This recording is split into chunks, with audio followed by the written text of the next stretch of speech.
Assalamualaikum warahmatullahi wabarakatuh. Kita masuk ke materi zat adiktif. Beda ya dengan zat aditif. Adik itu menimbulkan ketergantungan. Psikotropika, nah di sini biasa kita sebut dengan nafza, adalah singkatan dari narkoba, psikotropika, dan zat adiktif. Sedangkan narkoba itu singkatannya narkotika dan obat-obatan berbahaya.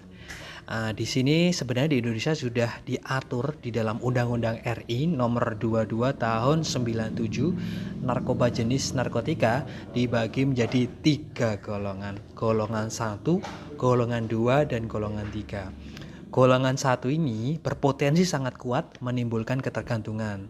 Penggunanya dilarang untuk pengobatan, contohnya opium, heroin, sama ganja. Dengan golongan kedua berpotensi kuat, bedanya tadi sangat kuat, yang kedua ini kuat, menimbulkan ketergantungan juga, dan digunakan secara terbatas dalam bidang pengobatan, contohnya petidin, candu, dan PT-Medatol. Sedangkan golongan 3 potensinya ringan, menimbulkan ketergantungan. Ini banyak digunakan di dalam dunia pengobatan di kedokteran, contohnya asetil dihidrokordenia, dextropropifen, dihidrokodenia. Nah, ini 3 golongan. Kita akan lanjut. Kalau psikotropika adalah zat atau obat bukan narkoba, baik alami maupun sintetis, yang bersifat psikoaktif melalui pengaruh selektif dalam susunan sistem saraf pusat otak ya, dan dapat menimbulkan ketergantungan atau ketagihan. Undang-undangnya nomor 5 tahun 97. Di psikotropika juga dibagi menjadi beberapa golongan ya. Ada golongan 1, 2, dan 3 juga. Golongan 1 potensinya sangat kuat. Ingat, golongan pertama itu punya potensi sangat kuat untuk menimbulkan ketergantungan. Contohnya ekstasi, LSD, DOM. Jelas dilarang di dunia pengobatan. Golongan 2 ini kuat menimbulkan ketergantungan, contohnya amfetamin, metamfetamin, sabu-sabu, dan fenitelin. Golongan 3 berpotensi sedang menimbulkan ketergantungan, dapat digunakan pengobatan dengan resep dokter, contohnya ada amorbarbital, buprenorfina, dan mogadon. Nah, ini sering kita dengar ya, mogadon. Ada golongan 4 di sini, potensinya ringan, tidak menimbulkan begitu besar ketergantungan. Dapat digunakan untuk pengobatan dengan resep dokter. Contoh diazepam, nitrazepam, lexotan, pilkoplo. Nah, ini yang sering salah gunakan, pilkoplo ya. Obat penenang atau sedatif, dan obat tidur atau hipnotika. Nah, golongan 4 ini kadang-kadang karena diperbolehkan digunakan maka sering disalahgunakan, yang golongan 4 psikotropika. Kemudian pernah dengar amfetamin belum? Nah, di sini amfetaminnya punya dampak perangsang kuat pada jaringan syaraf. Jadi dampak yang ditimbulkan penurunan berat badan, gelisah, mudah marah, tersinggung, mudah bingung. Penggunaan jangka panjang dapat menyebabkan otaknya rusak, paranoid, parno, sampai gila dan kematian. Contohnya dexamfetamin atau dexedrine, dan pemolin atau volital. Ini amfetamin. Ada beberapa obat yang tulisannya ada mengandung amfetamin. Nah, ini dia termasuk psikotropika. Golongan berapa? Dia nggak masuk ke dalam golongan ya, tapi dia termasuk psikotropika. Ekstasi. Nah, ekstasi di sini nama kimianya 3,4-metilin dioksimetil amfetamin atau MDMA. Jenisnya ada Aladin. Pernah Aladin bukan tokoh kartun ya. Aladin, Apple, Butterfly, Electric. Ini contoh jenis ekstasi.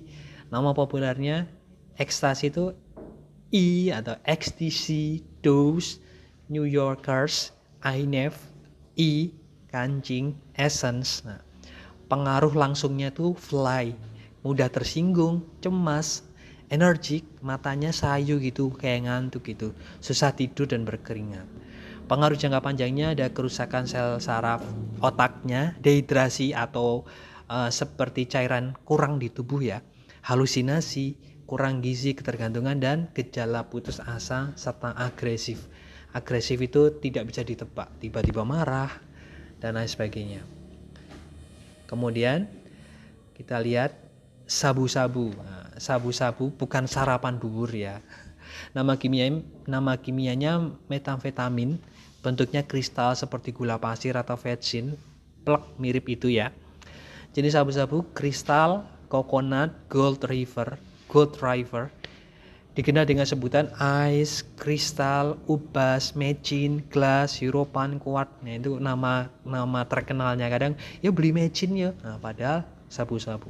Dampak sabu-sabu mempengaruhi saraf, bisa ketergantungan, penyakit jantung, kematian. Sering disalahgunakan ya. Oke, tadi psikotropika. Nah sekarang kita bahas lebih lanjut tentang zat adiktif. Adalah zat atau obat-obatan bukan narkotika atau psikotropika yang jika dikonsumsi akan bekerja pada sistem saraf pusat dan menyebabkan ketagihan atau ketergantungan. Contoh, alkohol, nikotin, kafein, inhalan. Itu larutan yang mudah menguap seperti lem, cat semprot, dan lain-lain. Ini zat adiktif. Rokok. Kenapa rokok termasuk zat adiktif? Karena di dalamnya terdapat nikotin, ada tarnya juga. Terbuat dari tembakau cacah yang ditambah beberapa bahan kayak cengkeh, kemenyan, saus, memberi rasa, efek-efek sedap, aroma tertentu, merusak kesehatan dan menyebabkan berbagai macam penyakit, diantaranya penyakit paru-paru, jantung, bahkan kematian. Zat berbahaya yang ada di dalam rokok, nikotin, tar, karbon monoksida atau CO, bahan-bahan kimia lain.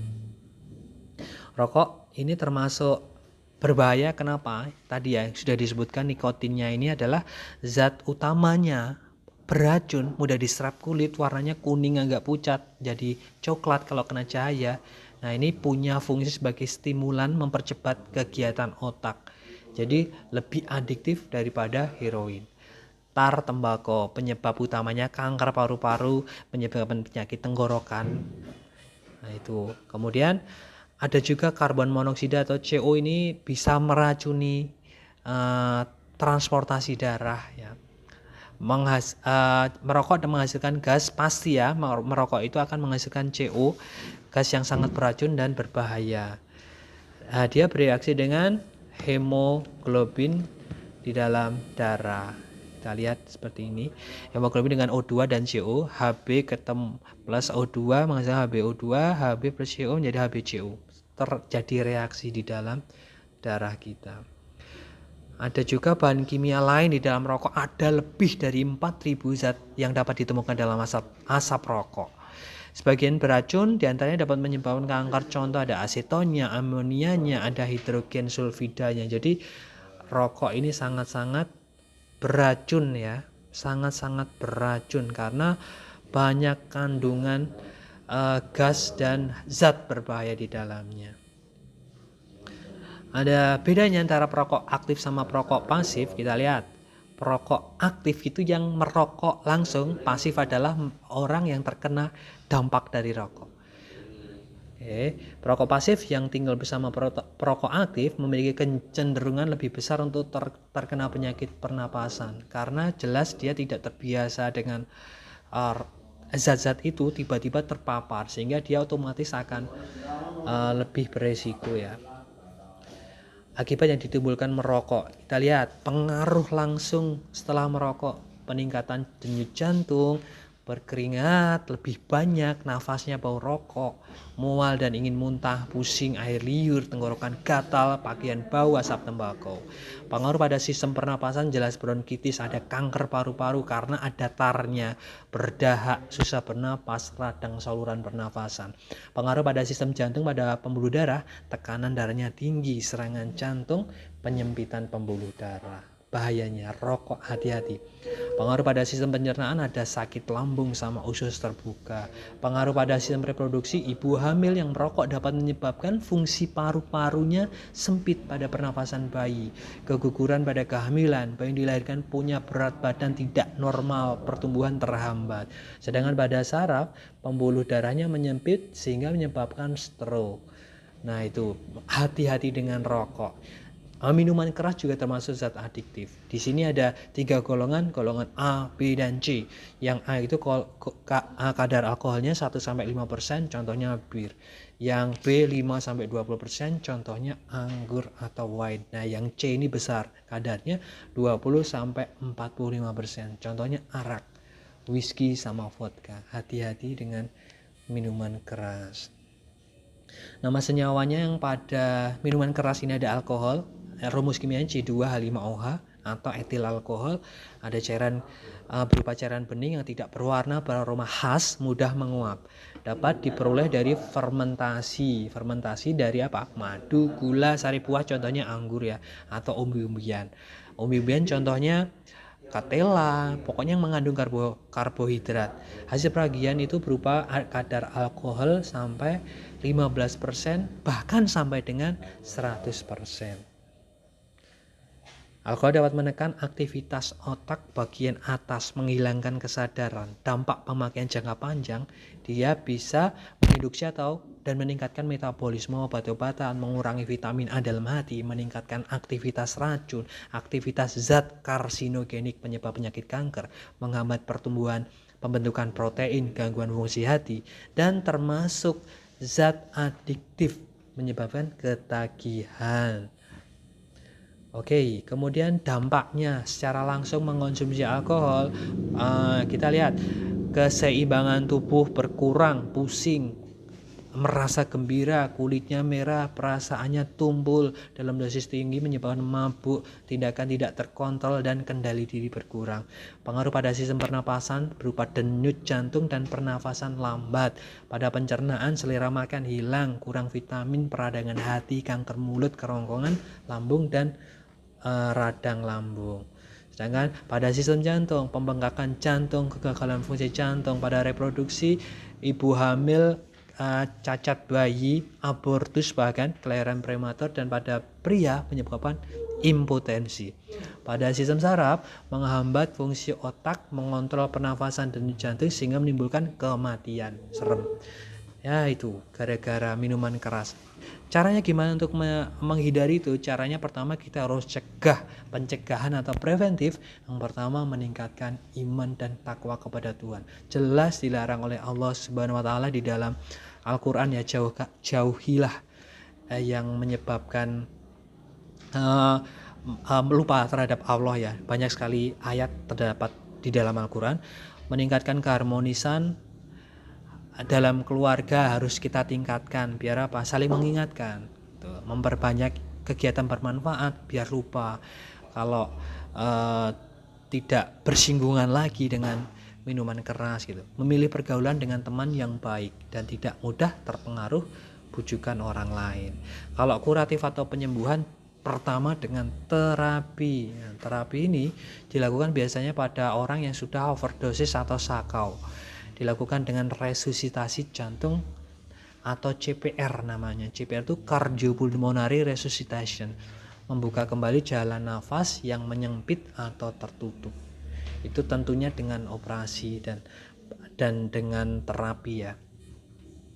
Kemudian secara kuratif itu ada detoksifikasi, dikeluarkan semua yang kandungan-kandungan dalam darah, dalam tubuh melalui berbagai macam cara. Ada secara medis, kemudian pengurangan dosisnya secara bertahap, menggunakan antagonis morfin. Jadi ada beberapa yang sifatnya antagonis melawan gitu ya. Penghentian total. Oke, secara kuratif juga masih. Nah, ini dengan rehabilitasi. Secara fisik sudah baik dan tidak ketagihan, tetapi secara psikis biasanya pecandu masih memiliki keinginan untuk kembali mengkonsumsi zat adiktif. Nah, harusnya direhab kembali gitu. Oke. Itu yang bisa kita bahas. Terima kasih, mohon maaf kalau ada kesalahan. Wassalamualaikum warahmatullahi wabarakatuh.